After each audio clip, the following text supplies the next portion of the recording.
Hey everybody, I'm Zach. And I'm Jesse. We're going to be testing out the DAOLAR EV charger next on Now Let's Review.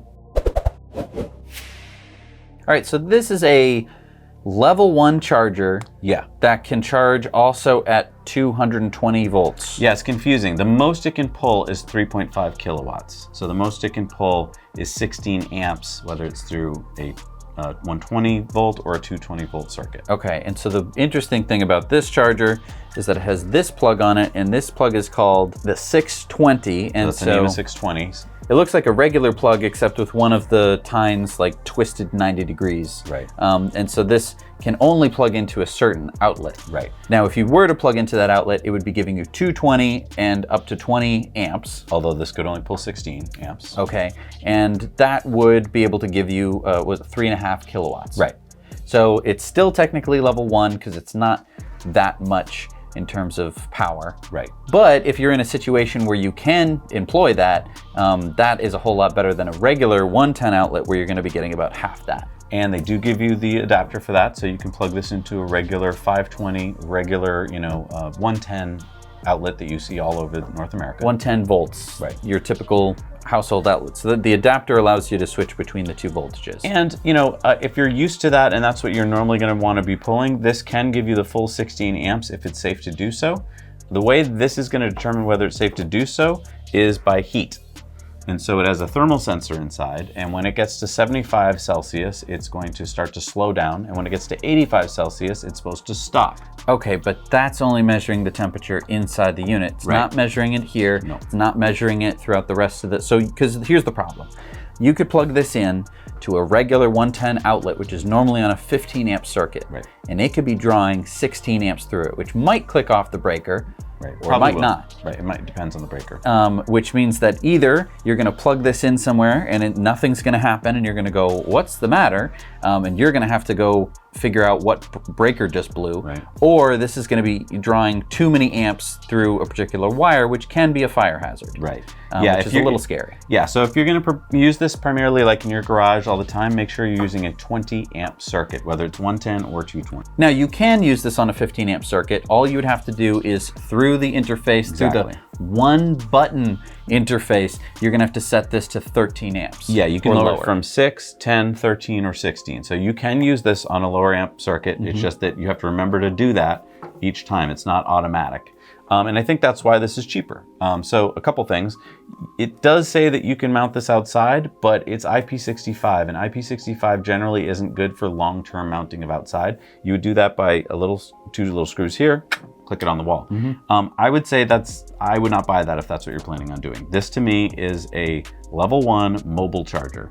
And I guess I'd be asking myself, why am I doing this? Why am I doing level 1? I mean, yes, there's plenty of times when you'll just use level 1 because maybe your friend doesn't have a 220 volt circuit, but a lot of times your friend will have that circuit, so why wouldn't you want a charger that can handle that? That's a really good question. I mean, yes, this is cheap, but here's the other thing. This is not UL listed.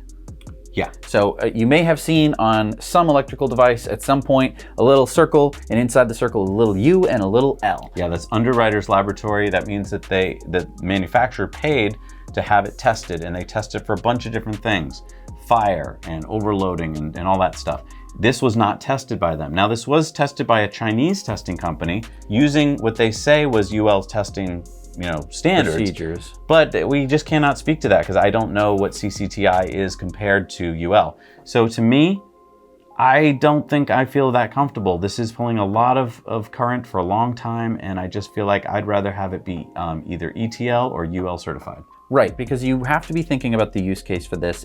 Maybe this is a backup charger for you, and you're only spending $170. Just have a charger that every once in a while, maybe your main charger dies, and this is kind of your save your butt. Let's talk about price. So it's $170 if you get the 25-foot long cable. It's $150 if you get the 16-foot cable. So you're right. This is at least $100 cheaper than a level 2 charger that I've seen. And this cable, the wire itself is thinner.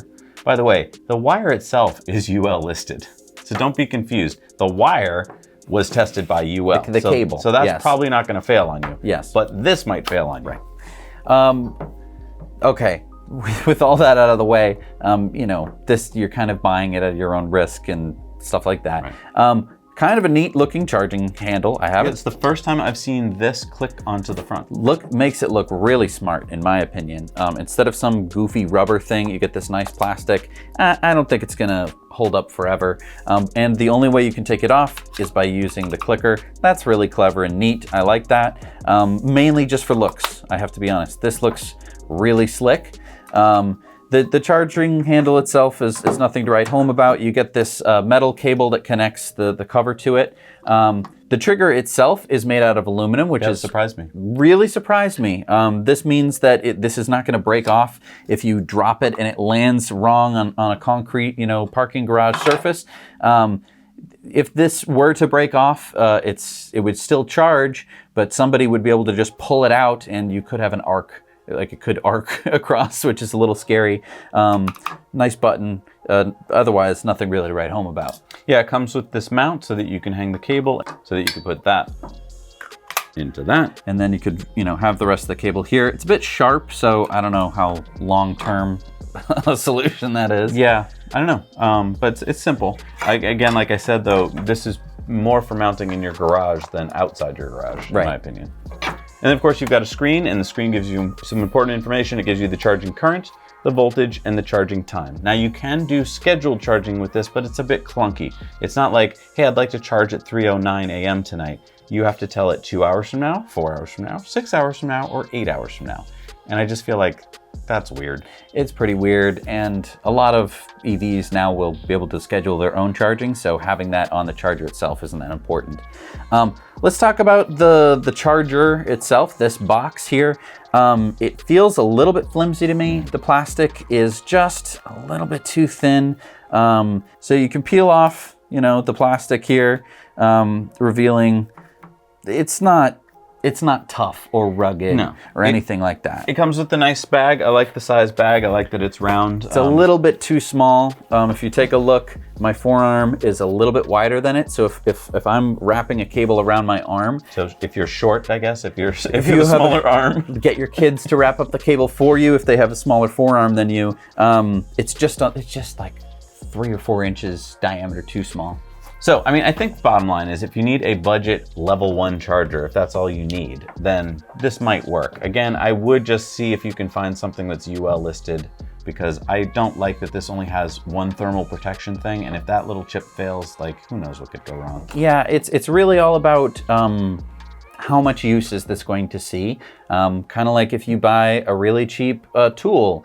If you're only going to use it once or twice, that's a good point. If it's a backup, it's kind of your Harbor Freight charger, I guess I'd call it. It's that 1 or 2 use kind of thing. If that's what this is for, and you need to save some money, maybe go for it. And look, if you've watched this far in the episode, I want to give you a little congratulations and a little perk. We're going to give this away. And the way we do that is you head on over to Patreon. We'll put the link down below. And that's how you support us in the work we do here. If you join for as little as $1 a month, you get to see all of our Patreon bonus stories, which are our cool Tesla Time News bonus stories every week. And there's a lot of other cool perks there. But for as little as $1 a month, you can join our Patreon and enter to win this.